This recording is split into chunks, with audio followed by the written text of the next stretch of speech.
Ladies and gentlemen, dear friends, today we continue our exploration of the treatise. So what I'll do is I'll share with you the next lines, the lines that we're going to cover today. Okay.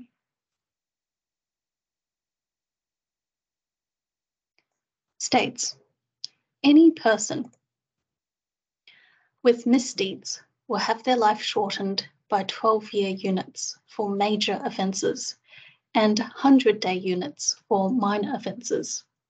These offences, great and small, number in the hundreds. One who seeks longevity must first refrain from them. So up to this point now is really the end of the introduction to the treatise. The entire treatise, this very short essay, can be divided into 4 sections. So the introduction, then a list of good deeds, followed by a list of misdeeds, and then ultimately the conclusion. So here it's sort of providing a bit of a summary. We've heard in very succinct, concisely, how it is that we can achieve good fortune, how we can avoid misfortune, and this sort of bureaucracy of spirits that oversee us. And as a result, if they note down and report on our misdeeds, then we will experience the consequences. What's different here, of course, in these particular lines is telling us that there are major and minor offences. So there are many different types of misdeeds, just as there are good deeds, but there's a sort of, they can be quantified in terms of whether they are, how severe they are. And so today, what I'd like to do is introduce you to a tool that was used throughout society in 17th, 18th century China, so in the late imperial period of China. And it was sort of used universally in the sense that although there were some people who might have been illiterate, they also used this particular tool to help themselves get an idea of, their misdeeds, their fortune or misfortune. And this tool is called the ledgers of merit and demerit. In Chinese, 功过格. Now, as the name suggests in English, the ledger, when we talk about ledgers, we generally think about bookkeeping, right? So a ledger is a record of our transactions, what the funds that are coming in and the funds that are going out, that money that we're spending. And so the ledger then helps us keep a record and keep track of what our financial situation is at any particular time. So the ledgers of merit and demerit are the same in a way, in that they help us keep track of our moral situation. And by sort of understanding where we are in terms of our accumulation of merits or demerits, we know what to expect in terms of any upcoming fortune or misfortune. So that's what I'd like to introduce to you today. And really, the person that takes credit for popularizing this ledger of merit and demerit, this tool, is someone by the name of Yuan Liaofan. His original name was Yuan Huang. He lived in around the 16th century of China. And he changed his name into Liaofan when he realized he could change his fate, change how his life would be. So some of you, I'm sure, have already heard about this particular story, his true life experiences that he wrote down for his sons, and then ultimately was widely circulated, became very, very popular as a sort of morality book in 17th, 18th century China, and even popular to this day. So some of you know the story, and it really doesn't do justice to talk about the story in 1 hour or less than 1 hour. So what I'll do is give you sort of a few sentences as a summary, and then we'll really spend most of the time talking about the ledger itself. So Yuan Liaofan, he, in his younger years, met a sort of very gifted scholar who was able to tell him and predict his fortune. So he was told exactly sort of what year he would pass what level of the exam, what rank he would achieve, and then later on, what particular position he would achieve, and including even his salary, down to the exact details. He was also told that he would not pass the highest level of examination. He would not have any sons, have any children, and on top of that, he would not live to a very old age. And so Lao Fan, when he in his the first half of his life, he was very much disillusioned. He thought he was trapped by the predictions of his fate, his predestined sort of fate, until he met the Buddhist master Master Yungu, who taught him that he could change how his life would be and even improve on those predictions. Now, the tool that Master Yungu taught or shared with Yuan Laofan, which ultimately changed his life, was this ledger. So in this particular, you can see here, I've got two images. When we read a Chinese text, we tend to start from the right side and then move to the left. So if you look at the right-hand image first, this is actually a copy of his story, Xun Zi Yan, which is about, lessons for my children. And in this, on the left-hand side, this image is the pages from the same story, but the final pages, in which he includes the ledger of merit and demerit that was that was given to him by the Buddhist master. Now, Professor Cynthia Brockhow has actually done a lot of research on the ledgers, has done a lot of research on Yuan Laofan, his works, his ideas, and also that particular time in history. And she has actually translated the ledger into English. So that's what I want to share with you today. And in a way, you'll be surprised that, certain things sort of have can be considered merits or even demerits, and then the number of points that are assigned to each of them. And before we begin, I want to just sort of explain that, of course, when we read them, you have to understand that they are sort of based on that particular social and historical setting, that it is sort of 16th, 17th Chinese values. But then on top of that, this is a very generalized kind of ledger that anyone could use.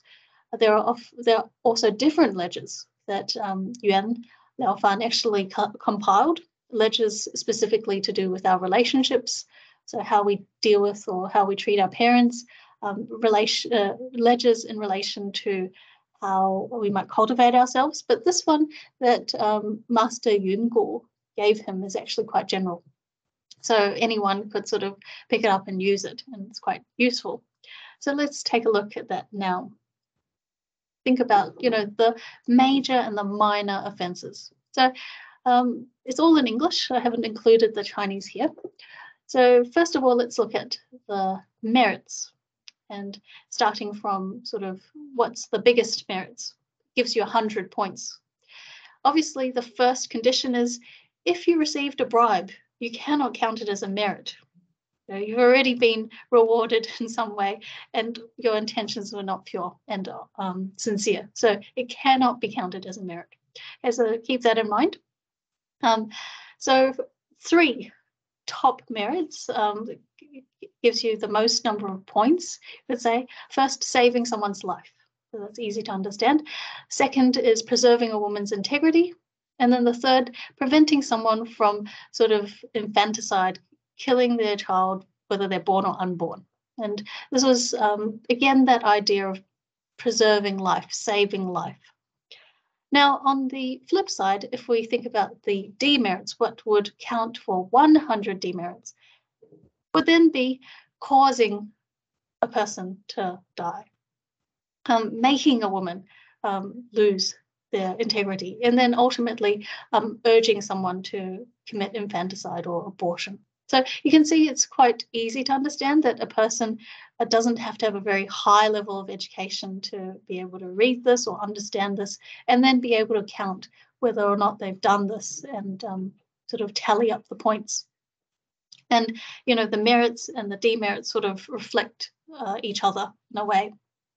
So that's the 3 that will entitle you to 100 merits or 100 demerits. And then if we take a notch, go a notch down, there's 50 merits, okay? So arranging for the adopting of an heir or raising an orphan. Now, these relate to, in Chinese sort of traditional values, that importance of continuing the family line. So this heir is not simply, someone of royal blood, but someone who is sort of the eldest elder or the eldest son in the family who was expected to continue the family line. And so therefore adopting this person, sort of caring for them, was quite important and would give you 50 merits.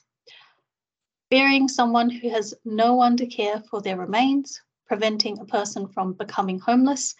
Both of these are to do with sort of protecting human dignity and whether they are alive or they've passed away. On the flip side, the demerits would then be cutting off a family's line of succession or preventing a marriage, because in those days this marriage was really for continuing the family line, sort of having children, etc. And therefore sort of preventing that marriage would then be akin to the very first misdeed. Abandoning an unburied corpse, so sort of neglecting it. You have this opportunity to do good, but you haven't done it. So not only is it neutral, and not only did you not get the merits, but you get demerits. Causing a person to become homeless. Again, sort of a sense of sort of a lack of compassion. Now down to 30 merits. What would entitle you to 30 merits? Urging a person who does wrong to change. That sounds actually easier said than done, because obviously that means that the person that we are encouraging to change, well, they firstly have to have a level of trust and confidence in us, so that they really believe what we say and accept our feedback. And then, of course, that means that in our everyday interactions, we have to be sincere with others, so that, when we do provide them with feedback, when we see them sort of going off the tracks, we can actually be that person to help them. So that's urging a person to do good. Saving a person from oppression. So in those days, the society was quite hierarchical. There were servants, so people may go into being a servant, and then sort of maybe providing them with financial resources or certain conditions could help them from becoming a servant. So offering land for the burial of a person who has no one to care for their remains. How is this different from before when we said, burying a person? Well, clearly here, you're not sort of hands-on. You're really just offering the land. So it's sort of one step down. You're not putting in as much effort. So therefore, you don't deserve so many merits. You only deserve 30. In terms of the demerits then it would be the flip side, destroying a person's resolve not to do wrong. So say, for example, New Year's resolution, someone decides to give up smoking. And then because of you, what you've said, what you've done, maybe you've made a joke, and they feel they give up. They don't want to give up their smoking anymore. They sort of let go of their resolve. Then that would be a demerit. Even though you haven't encouraged them to smoke, you've stopped them from actually changing. So that would be a misdeed. Making up slanders about a person. So sort of destroying their reputation, staining their character, which would then make it very difficult for them to have a livelihood, to gain employment. And, you're making it up, so it's not even true. Revealing a secret entrusted to you, one that ruins a business deal. So this is quite specific. I guess from a general point of view, if anyone entrusts you with a secret, then it should really be kept confidential, regardless of whether it's related to a business deal. But then here, obviously, the consequences are quite dire for the other person. So that's why it is 30 demerits. It's not just revealing any secret. Then 10 merits, recommending a virtuous person. In the past, for job opportunities, many job opportunities required recommendation. So this was recommending someone to a particular post. So if you had the chance, if you could recognize this person had good character, then you should take that next step and recommend them. So this is actually a good deed.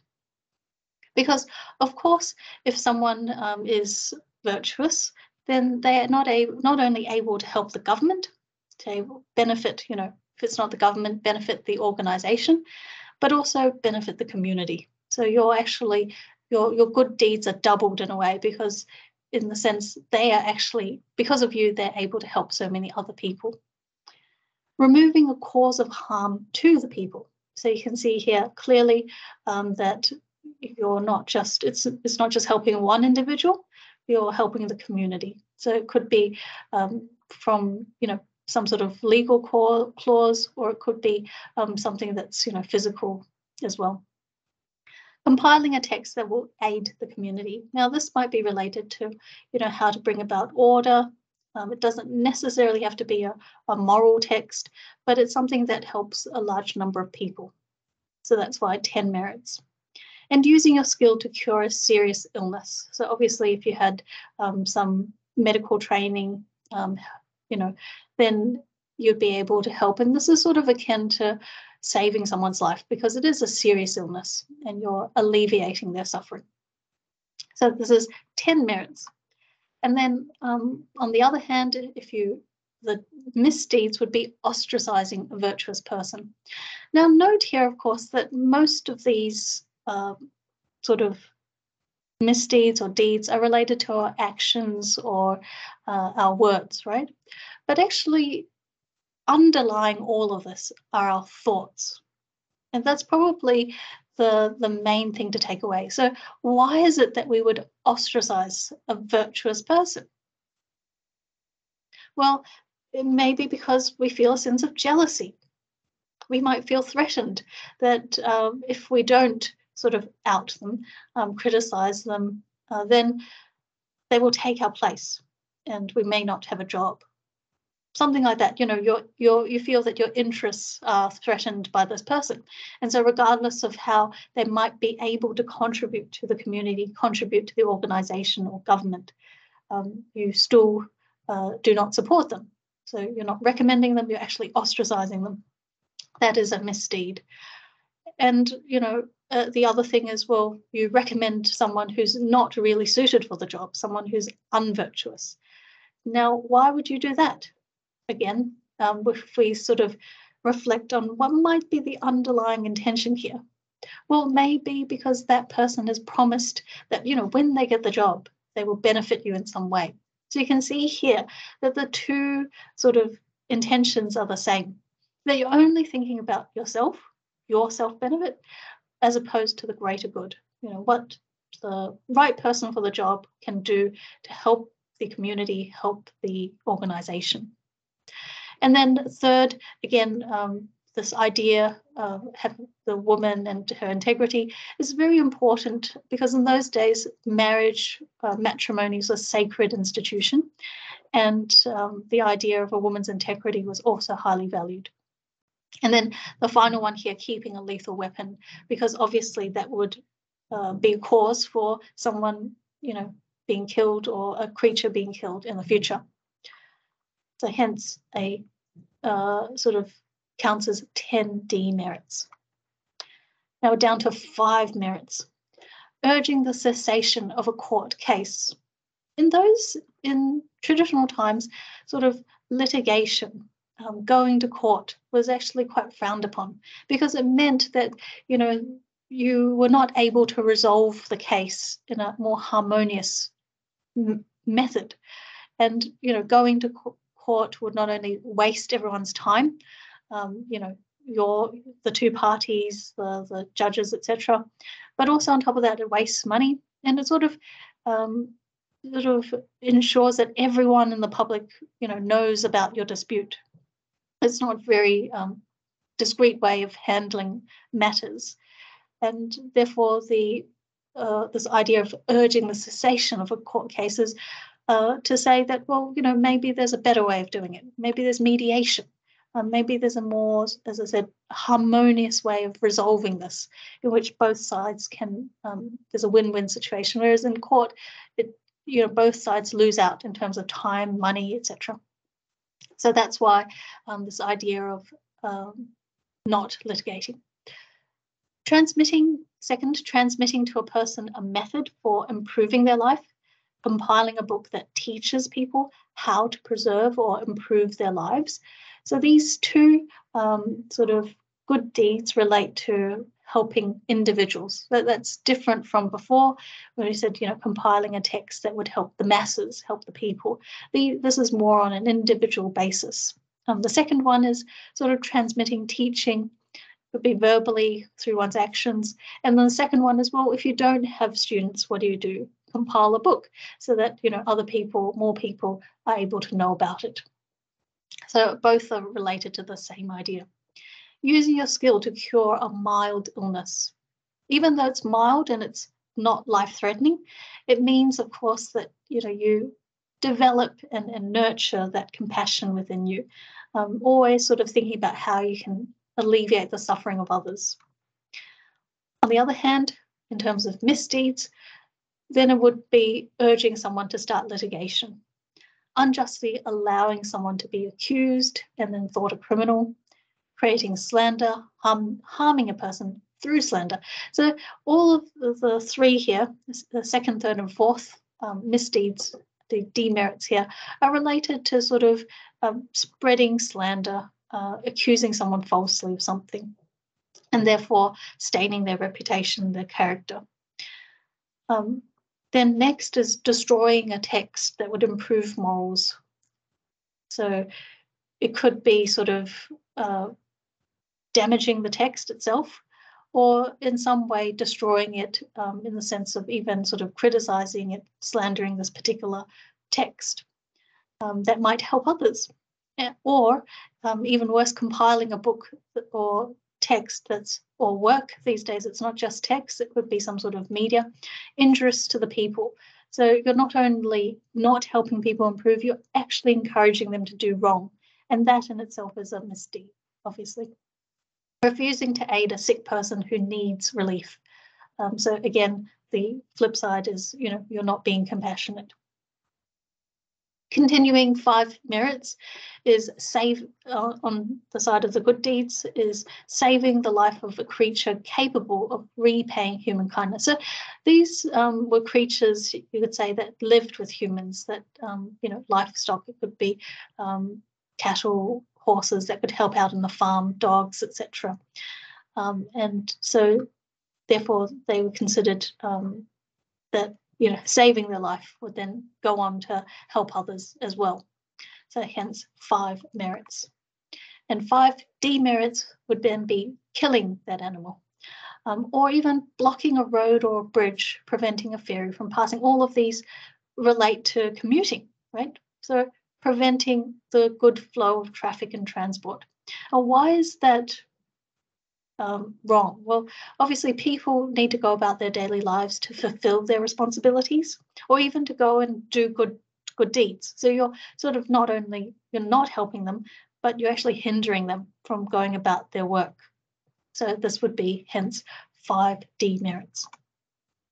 Now we're down to 3. Accepting a wrong to yourself without anger. You can start to see that it gets more detailed here, sort of getting to the level of our thoughts, our attitudes. It says, so when someone has sort of insulted you, wronged you, offended you, but you can take it, that is actually a good deed. Bearing slander, someone sort of saying, gossiping about you, spinning rumors about you, and you're not complaining. And this sort of relates to that, what Confucius said in the very first part of the Analects, where he talks about how it doesn't matter what people say about you, if they don't understand you and therefore they slander you or criticize you, as long as you know what you stand for, that you're not doing anything that is against your own conscience, that you know that you're developing yourself, then doesn't matter what people say. And hence here, it's actually a good deed that you can have this forbearance. Third, accepting an unpleasant truth. So this unpleasant truth, well, it's a truth, but maybe it's some sort of criticism that someone has provided you with feedback, and it's meant to help you improve, but it's not really easy to accept, right? So therefore, accepting it means that you take it on board, and then the next step is really improving yourself. Preventing the beating of a person who deserves it. So any sort of physical violence should be should really be prevented, and hence it's a good deed.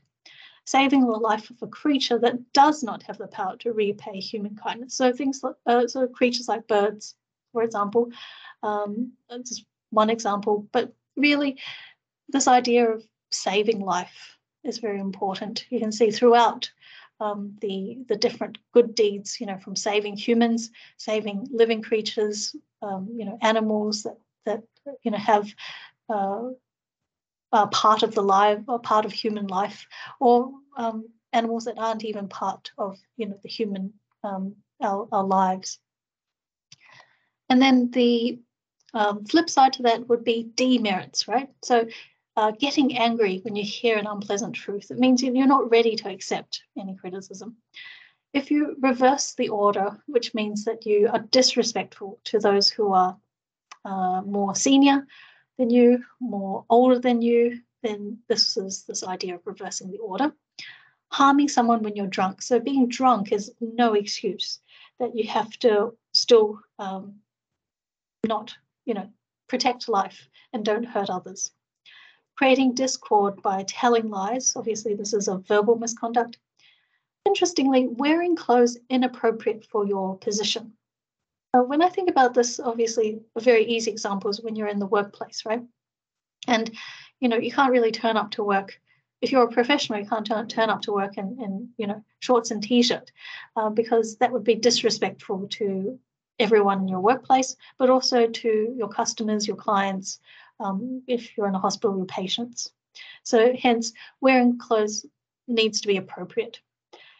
Killing an animal incapable of repaying human kindness. So, even if this animal is not able to, help us in any way in our lives, killing it would still be a demerit because it's this inability to protect life and lack of value for life in general. And now we're down to what would accumulate one merit. Praising a person's goodness. So this is obviously a good deed. Because, if we are able to focus on the goodness of others, then it sort of brings it out of them. They feel encouraged to do better themselves, to continue. And then on top of that, if you do that in public, then it means that other people can identify that goodness and other people can emulate this person and use them as a role model. So it helps more than one party. Concealing a person's misdeed is now, this particular good deed is not about overlooking their misdeed, sort of ignoring it. It just means that you don't sort of air it in public. You don't criticize them in public, and then it makes it really shameful for them. They feel affronted, and they may not even accept your criticism. So the best way is to sort of talk about it to them in sort of a private situation, and then in terms of others, don't talk behind their back and complain about them to other people, and that would be concealing their misdeeds. So giving them the time and the space to really change, and sometimes it does take time, but sort of respecting that. So that's this idea of concealing their misdeeds. Preventing a person from wrongdoing in one instance. So, for example, they could be on the way out to do something and you remind them of what they really should be doing, then that's preventing them from wrongdoing. Now, you can see, of course, that it might be easy to rack up more than one of these merits in one particular day. You could, for the same person, maybe your sister, you could, remind them several times a day on different things. Then you already accumulated several merits each of these are worth 1 merit. Or it could be different people that you help remind and prevent them from wrongdoing. So all of this would then help you accumulate. So don't just think about it as one person, one day. Preventing a person from fighting. Easy to understand. Again, this idea of violence and preventing violence. Helping to relieve a person's illness. Now, this could be caring for them in some way, helping them with medicine, etc. Collating and editing a moral work left after a person's death, and specifically 1 merit for every 1,000 characters. So the longer, the better. No, actually, obviously, the more characters that this particular work that you're helping with, it means that you've invested more time, more effort in collating and editing, and then hence you deserve more merits. So this is very fair, isn't it? So, so this idea of 1 merit.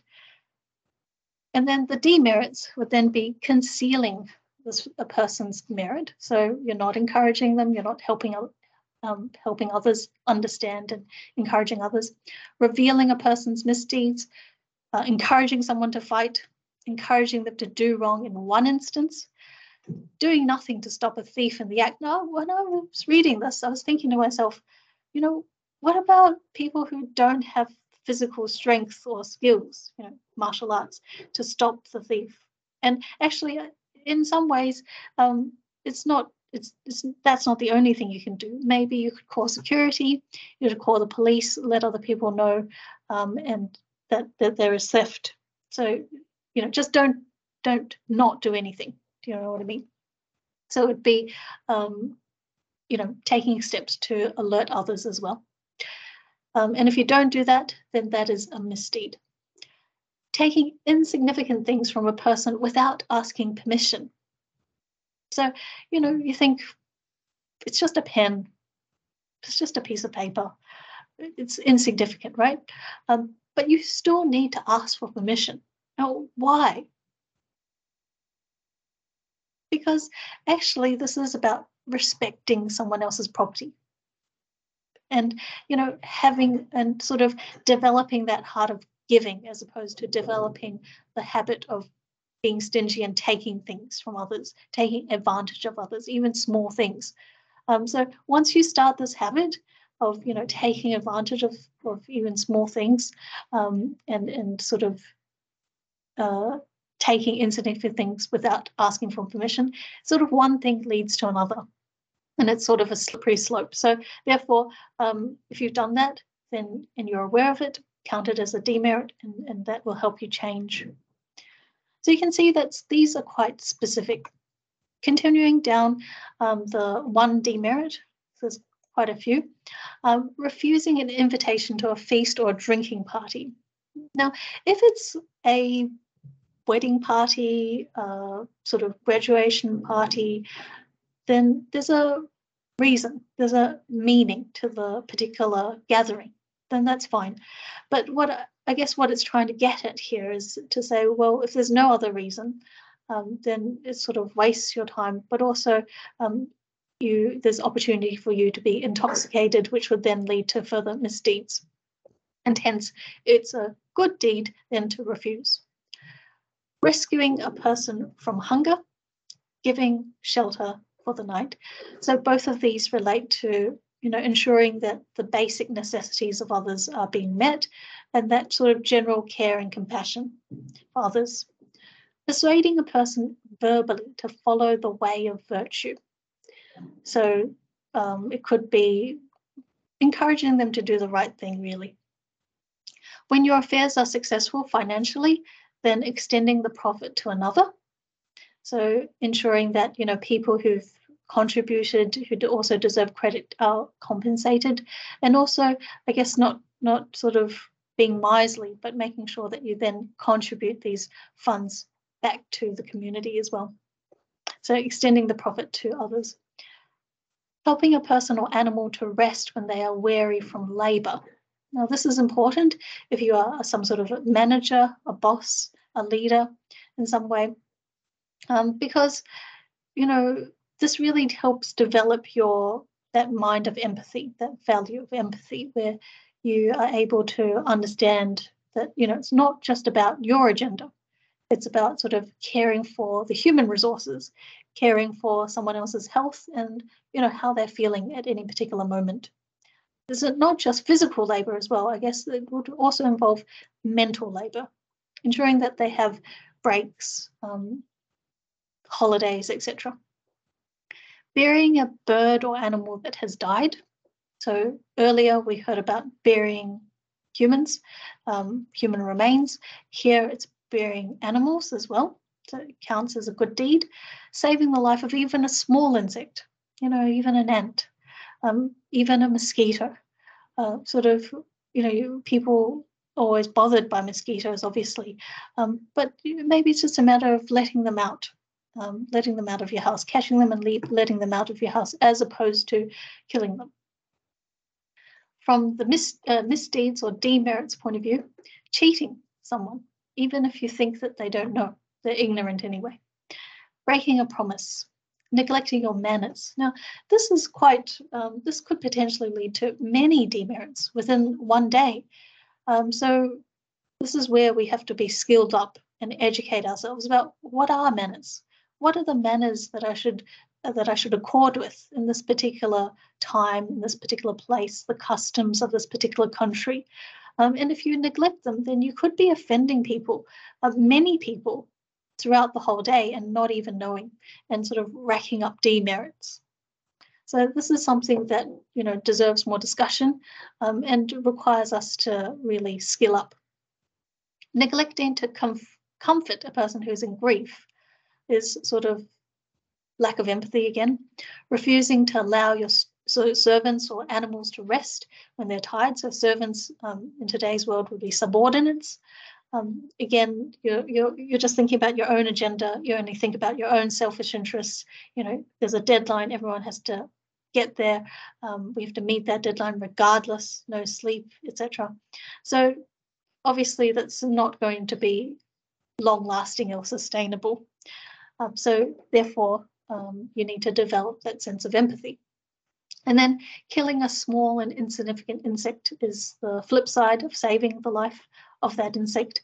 And what happens is that, we see this a lot with children is, if we are able to develop that sort of protection for life, that value for life, even in young children, it means that, they grow up and they're able to generally cherish and nourish life.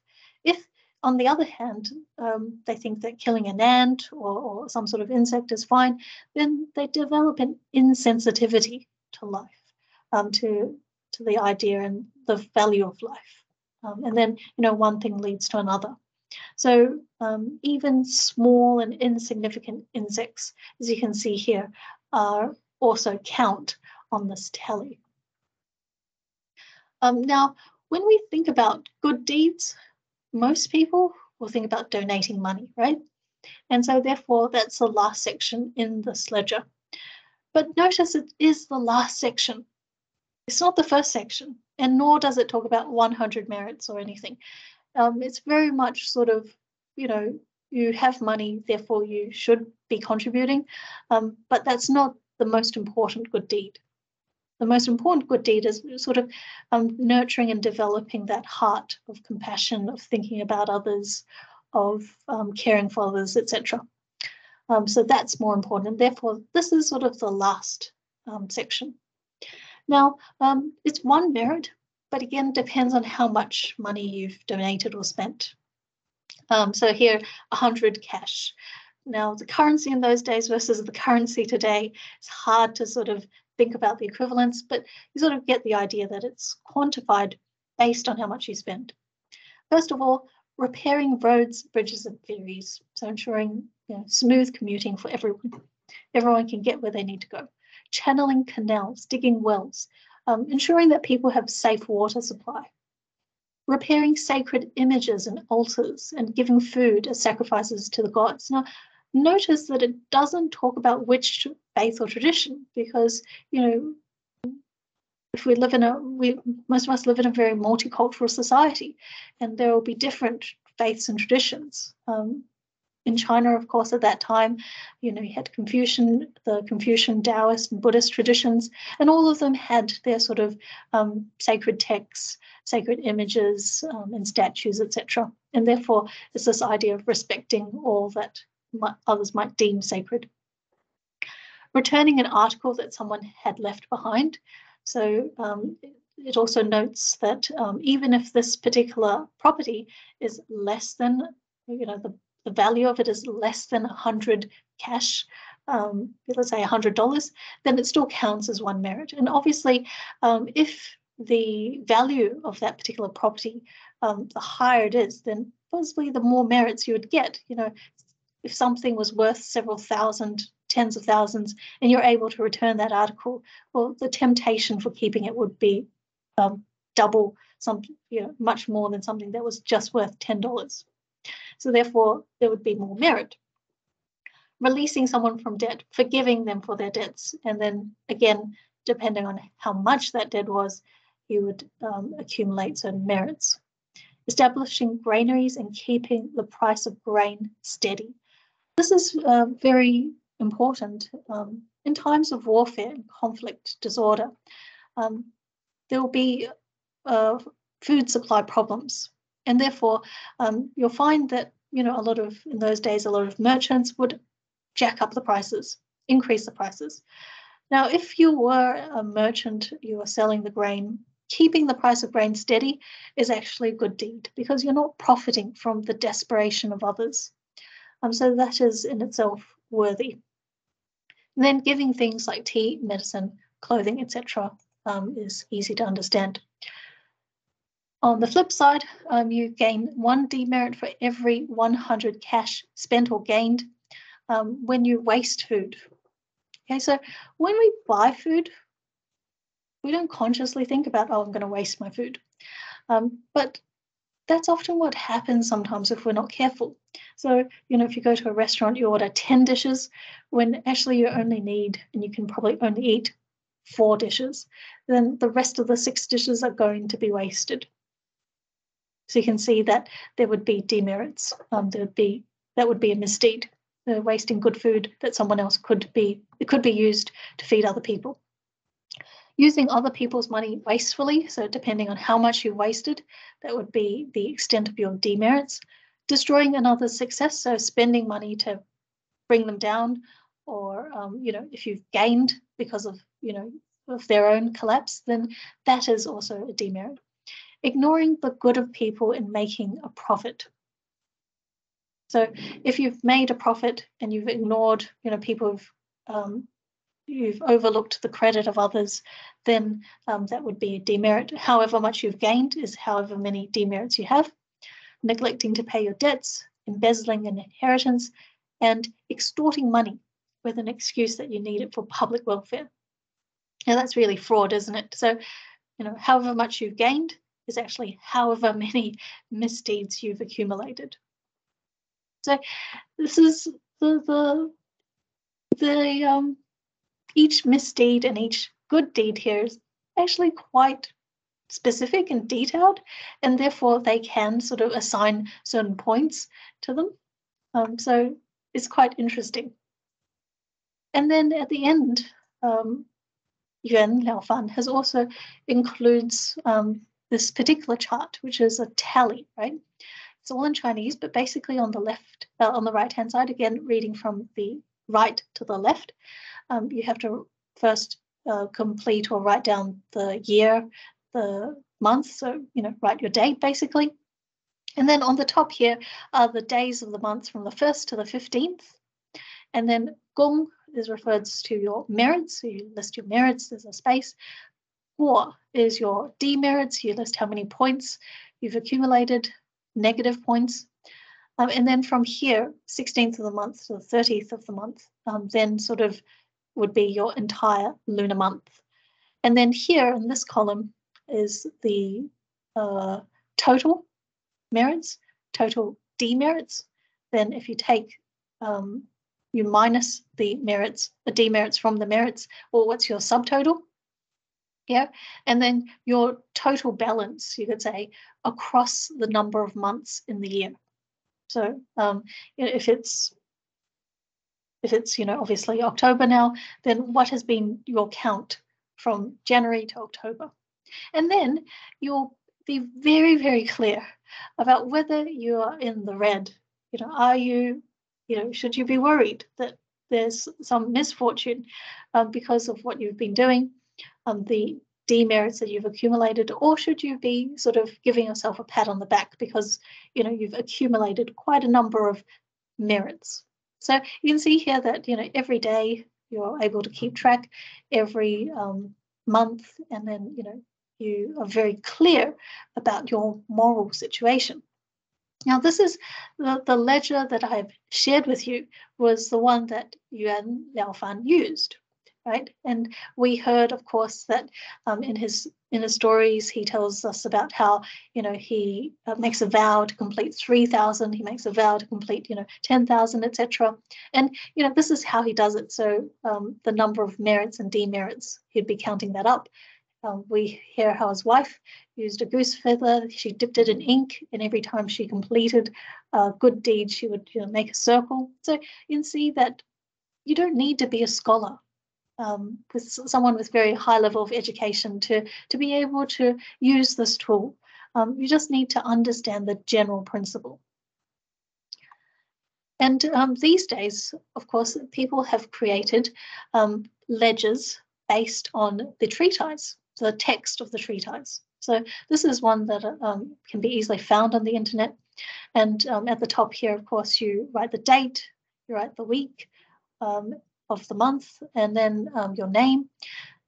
This text here is essentially the text that we have covered in the treatise, so the introductory section. And then the text in the boxes in the table refers to the list of good deeds. And then on this side was actually continuation of the misdeeds. There's a lot more misdeeds than good deeds that's listed in the treatise. But you can see, of course, that they use one line or sometimes just a phrase that counts as a deed. And then here on the columns, it's Monday to Sunday, and then, a little subtotal. And you can basically, what you do if you were to use this tool is every night you find some time and you sit down and reflect.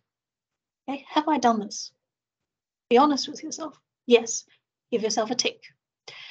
If it's no, give yourself a cross.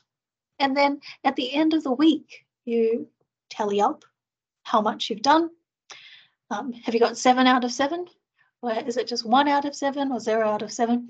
And then you will sort of, throughout the weeks, you'll get an idea. If you, just by looking at the chart, at this table, you'll be able to know, okay, well, there are some things that I'm not so good at. Let's work on those. I keep getting 0 out of 7. There are some things that I do really well. I get 7 out of 7. Well done.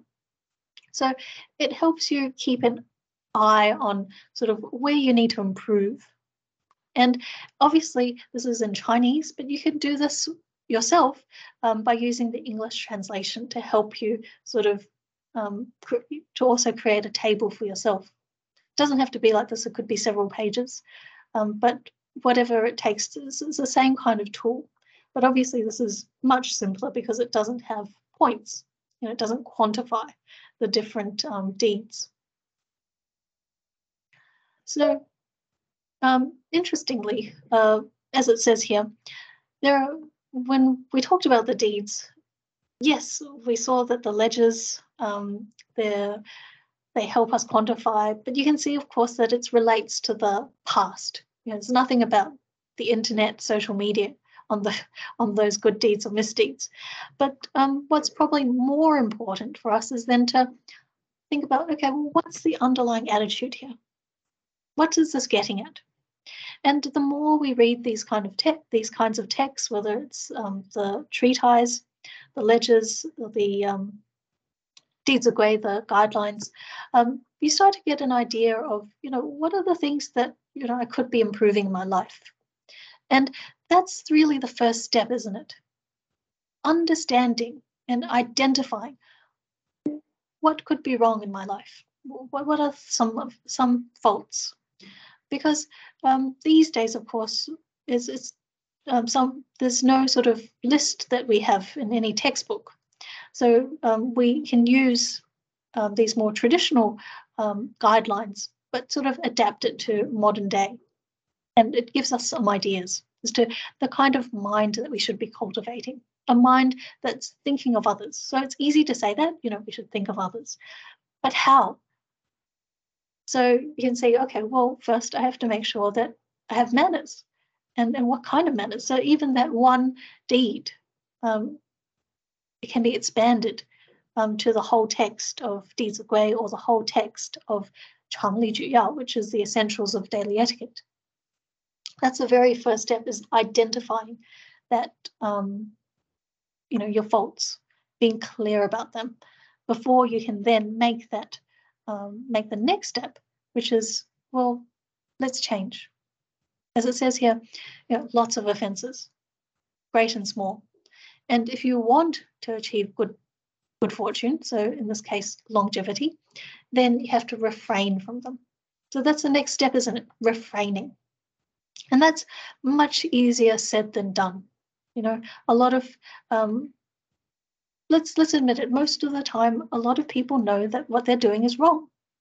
And in fact, this idea of, our conscience talking to us is, most of us understand this. So why is it that we can't overcome our faults? Well, we can probably learn from Yuan Liaofan. Again, he's very much the example. He sort of turned his life around because of using this tool, these ledgers, being very careful about his thoughts. He was able to, we said before, he was able to prolong his life. He lived to a very old age. He was able to have children. And on top of that, passed the exams. So, everything, all the good fortune that he wished for, he achieved. So what did he say about changing? Why is it so difficult? Well, he tells us to be sensitive to our feelings, to really detect our feelings and use this to motivate ourselves. So he talked about 3 feelings, or sentiments, or emotions, you could call them: shame, fear, and willpower. So shame, the idea of feeling guilt, that when we know what we're doing is wrong. Fear for the consequences, fear for others knowing, use that to our advantage, and then ultimately the willpower to motivate ourselves to change. And I sort of want to, in the last few minutes, talk to you about this idea of shame, because in many ways, that's sort of the very first inkling that we have when we know that we're doing something that, is not what we should be doing. And interestingly, in psychology, there is this theory called cognitive dissonance. So dissonance means there's an inconsistency. When what we're doing is inconsistent, at odds with the attitudes or the beliefs and values that we have. So we sort of know that we shouldn't really be doing this. And there's a sort of very simple example. For example, you're taking your dog out for a walk, and then your dog has to do number 2, but then you've forgotten to bring a bag. And, you feel guilty that you have to leave that, you can't really clean it up because that someone might step on it, etc. It's very messy. And so when you turn away, you have that sense of shame, right? So that idea is, this psychological discomfort, this dissonance. And the symptoms of this, when you have this discomfort, is when you feel that things are a bit not right. You feel a bit ashamed, embarrassed, something you can't really tell someone else about, feel guilty, regretful. Or you might feel that, you're being pressured to do something, like peer pressured, when it's not really something you'd want to do. So these are all the symptoms of dissonance. And what are the effects of dissonance? What are the effects of this? Is that you might feel anxious, stressed, depressed, angry, over time have a less sense of, less self-esteem, self-worth. So it sort of erodes you, like it eats you up. Obviously not that simple example, but over time. And in Confucian language, in Confucian thought, it talks about this idea of being insincere, deceiving yourself. And it's only when you're truly honest with yourself, when what you're doing is consistent with your values and your beliefs, that you achieve this feeling of, peace within. In psychology, consonance, consistency. In Confucianism, sincerity, honesty, being true to yourself, this inner value. And so that's what you have to pick up in our everyday life. It's that is always there, that those feelings, those emotions, we have to simply pick it up to be able to then detect and then make that change. Because if we don't, what happens is that these accumulate. These misdeeds, demerits accumulate until such time that we experience misfortune. So the misfortune is not just, short life, but also, financially, we run into bad luck, things that we do, unsuccessful in our work, our job, our studies, our relationships might fall apart, etc., etc. So we shouldn't wait for that to happen. We shouldn't wait to experience the consequences of these misdeeds, but pick it up when it's sort of in its initial stages, when we feel that discomfort. And I'd like to draw an analogy with our physical health, right? So, in many ways, it would be ideal if we did something wrong and there's this immediate reaction, sort of like, if you eat something that's been on the bench for too long, that that you really shouldn't eat, might not be so fresh, but because it's maybe your favorite food, then you eat it, and then the effects, the consequences are quite instantaneous, right? The food poisoning. But what often happens is that, these misdeeds that we have, our habits are sort of like eating junk food, in the sense that that it's bad for you, but you can't stop yourself. And when you eat it, you do experience effects like, you feel bloated if it's oily, you feel thirsty if it's salty, but you enjoy it and you think that it's okay, it's just a little bit, until such time that you get diabetes, you get heart conditions, high cholesterol, high blood pressure, etc. And then you know that, it's built up over time. So that's the same with this moral health, with our moral well-being. To nip it in the bud. When we start feeling these effects, this internal this dissonance, we have to pick it up. And if we are able to be sensitive to that, if we think about, the consequences, then it will hold us in good stead for actually making changes. Now, time has sort of run out, but that's what I'd like to talk about next week, when we start on the good deeds. So thank you very much, and hopefully we'll see you next time.